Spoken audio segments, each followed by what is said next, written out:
उत्तराखंड में 5 बच्चियों के साथ यौन शोषण का मामला सामने आ रहा है।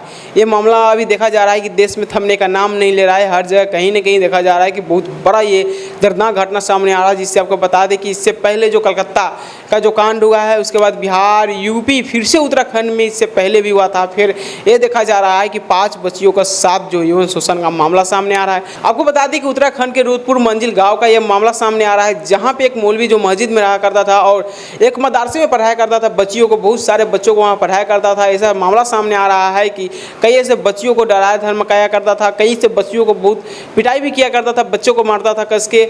ऐसा मामला सामने आ रहा है। आपको बता दें कि उत्तराखंड में जिस तरह से रुद्रपुर और मंजिल गांव का मामला सामने आ रहा है कि एक मस्जिद में रहने वाले, जिसका नाम है सबीर राजा के नाम से शख्स जाने जाता है, जो आरोपी मामला सामने आ रहा है कि आरोपी का कहना यह है कि जो सबीर राजा जो है, जो दुष्कर्म का मामला सामने आ रहा है, कहा यह जा रहा है कि जो सबीर राजा था, जिसने मौलवी था और उसके बाद कई से बच्चियों और वहाँ के आसपास के जितने भी बच्चे थे वहाँ पढ़ने आया करते थे। आपको बता दें कि सिर्फ वहाँ पे उर्दू पढ़ाया जाता था और आपको बता दें कि वहाँ पे उर्दू पढ़ाया जाता था। हर एक लोग अपने बच्चों को वहाँ भेजते थे पढ़ने के लिए। जिस तरह से ये यौन शोषण का मामला सामने आ रहा है कि जो सबीर राजा था वहाँ से भी भाग निकला है। फिलहाल अभी उसे पकड़ लिया गया है। आपको बता दें कि पूरी कहानी यह है कि 5 बच्चियों के साथ रेप का मामला सामने आया है। उत्तराखंड के रुद्रपुर मंजिल गाँव का जो ये मामला सामने आ रहा है, वहाँ का जो मौलवी था, स्थानीय बताया जा रहा है कि वो मौलवी बल्कि उत्तराखंड के नहीं था, कहीं से आया हुआ था, जिसके बाद बताया जा रहा है कि वहाँ के मदरसे में पढ़ाया करता था मौलवी।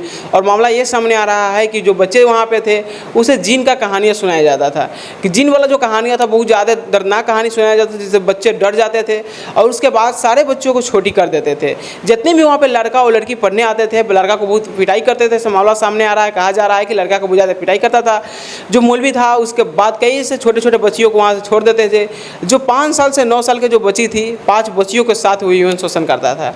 अपने कमरे में बुलाकर बताया जा रहा है कि और सारे बच्चियों को बाहर निकाल देता था और 1-2 बच्चियों को अंदर ले जाता था। उसके बाद अंदर ले जाने के बाद यौन शोषण करता था। बताया भी जा रहा है कि अश्लील वीडियो, पोर्न वीडियो दिखाया करता था हर एक बच्चियों को। सबीर राजा जो वहाँ के मौलवी है, कहा यह जा रहा है कि अगर तुम अपने जाकर माँ बाप को कहेगी तो हम ये जिनका जो कहानी है हम भेज देंगे और तुम्हारे माँ बाप को मार डालेगा, इस तरह से कहा जाता था। उसके बाद बच्ची डर जाती थी। उसके बाद जो एक बच्ची रहती है जाके अपने माँ बाप को कहती है कि हमें कई ऐसे महीनों से इस तरह से किया जा रहा है, बल्कि 1-2 नहीं बल्कि 2 महीनों से हमारे साथ ऐसे 5 जो लड़की थी, मौलवी सबीर राजा जो सभी लड़कियों के साथ यौन शोषण करता था। उसके बाद जब माँ बाप को मालूम चलता है तो जिस तरह से वहाँ पे जैसे ही आते हैं, वहाँ से क्या होता है कि सबीर राजा फरार हो जाता है। मालूम चल जाता है कि हमारे साथ कुछ होने वाला है, वहाँ से भाग जाता है। उसके बाद जाते हैं वहाँ पे थाना में शिकायत दर्ज करवाते हैं और 2 दिन के अंदर में ही सबीर राजा को पकड़ लिया गया है। इस तरह से देखा जा रहा है कि देश में हमारे जिस तरह से देखा जा रहा है कि बलात्कार कम नहीं रहा है, हर रोज़ कहीं ना कहीं हो रहा है। इस तरह से रेप हो रहा है कि अभी इसमें कोई बड़ी से बड़ी कानून नियम नहीं लाया गया है। जिस तरह से ये देखा जा रहा है कि ऐसा एक कानून लाने वाले हैं मोदी सरकार, जिस तरह से अभी आ रहा है। फिलहाल भी देखा जा रहा है कि इस पर क्या होने वाला है कानूनी कार्रवाई।